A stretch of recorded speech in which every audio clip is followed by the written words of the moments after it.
अस्सलाम वालेकुम स्टूडेंट्स, आज हम फिज़िक्स 2 यानी कि 10th की फ़िज़िक्स का फर्स्ट फॉर्मल लेक्चर लेने लगे हैं।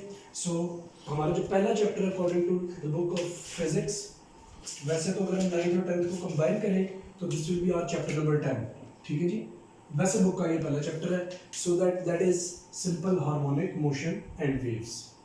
अब इसके अंदर हमने बेसिकली डेफिनेटली चैप्टर का नाम बता रहा है कि हमने सिंपल हार्मोनिक मोशन को डिस्कस करना होगा और वेव्स को डिस्कस करना होगा।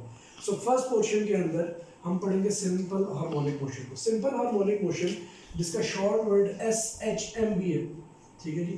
इसको डिस्कस करने से पहले हमें ये पता होना ज़रूरी है, आपको याद होगा आपने चैप्टर नंबर 2 में रेस्ट एंड मोशन काइनेमेटिक्स के अंदर आपने पढ़ा था वाइब्रेटरी मोशन के बारे में। वो क्या था? To and fro motion about a mean position is known as vibratory motion. और वाइब्रेटरी मोशन का एक और नाम ऑसिलेटरी मोशन भी है। ऑसिलेटरी भी लोग पढ़ते थे बट सी साइलेंट है, ऑसिलेटरी मोशन होता है। ठीक है जी। तो सो वाइब्रेशंस, ऑसिलेशंस दो टर्म्स हैं जिनका मतलब बिल्कुल सेम है और ये दोनों यूज होती हैं। ठीक है जी, वाइब्रेशंस, ऑसिलेशंस। अच्छा, सिंपल हार्मोनिक मोशन क्या चीज़ है? सिंपल हार्मोनिक मोशन भी वाइब्रेटरी मोशन ही होता है, लेकिन ये एक स्पेशल काइंड का वाइब्रेटरी मोशन है। ठीक है, this is a very special kind of vibratory motion. इसके कुछ नॉर्म्स हैं, कुछ टर्म्स हैं, उनको समझने के लिए अगर आप उन टर्म्स को समझना चाहते हैं तो आपकी बुक के पेज नंबर 5 पर ये नीचे इंपॉर्टेंट फीचर्स ऑफ SHM आ जाएंगी।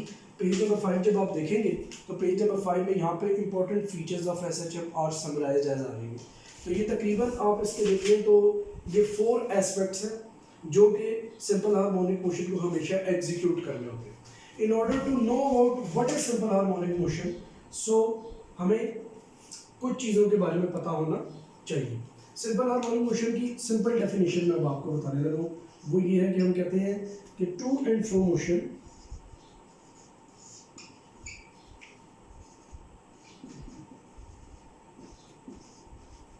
about a mean position in which acceleration is always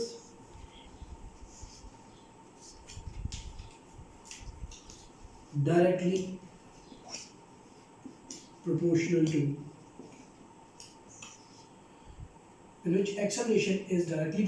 to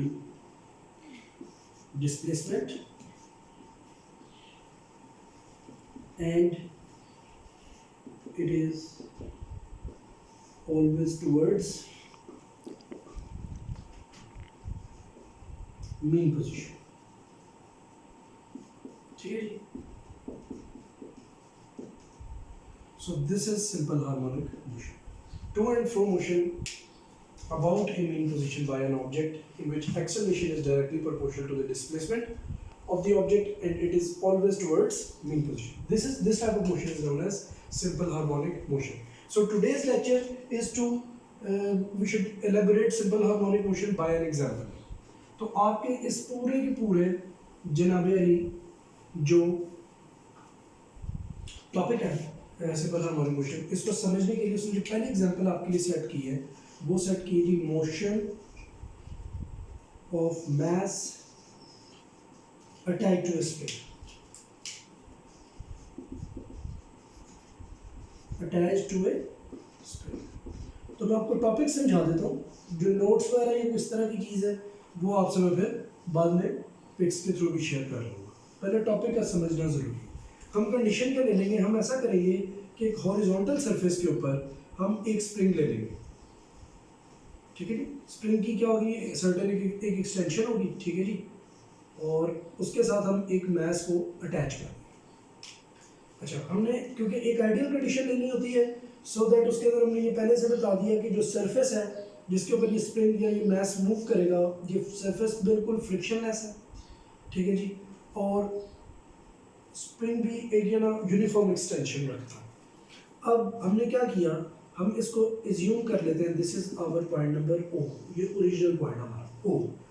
अच्छा, थोड़ा सा मैं इसे मजीद नीचे लिख देता हूँ। This is point O। अब इसमें क्या हुआ, नेक्स्ट केस में बी फिगर में हमने इसको थोड़ा सा खुद से क्या कर दिया, एक्सटेंड कर दिया स्प्रिंग को, एक सर्टेन पॉइंट पर हमने से एक्सटेंड कर दिया, ठीक है, यानी कि हमने स्ट्रेच किया इस पर्टिकुलर स्प्रिंग को, मैस को।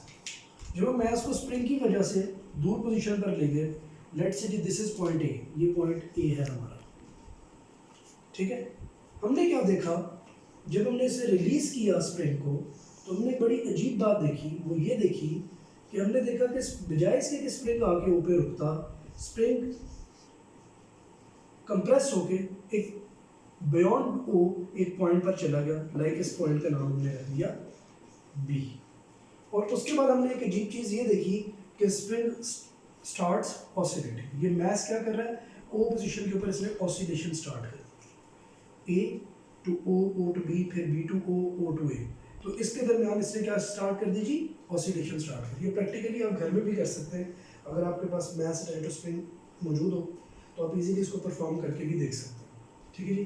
वर्टिकल हैंग करके भी देख सकते हैं, हॉरिजॉन्टल भी हैंग करके देख सकते हैं। दोनों केसेस में आप देखेंगे कि मैस ऑसिलेशन स्टार्ट कर देगा, ठीक है जी। ये oscillation reason of this oscillation is what, इसको हम समझने की कोशिश करते हैं। होता ही है कि जब आपने एक फोर्स लगाई और मैस को उठा के आप इस पॉइंट ए पर ले गए, तो अकॉर्डिंग टू फिजिक्स आपने हुक्स लॉ के अकॉर्डिंग जो फोर्स लगाई थी, that will be equals to F is equals to kx। k is the spring constant, x extension in the spring है, तो ये फोर्स kx आपने इसके ऊपर लगाई और स्प्रिंग ने अपने आप को एक्सटेंड कर दिया।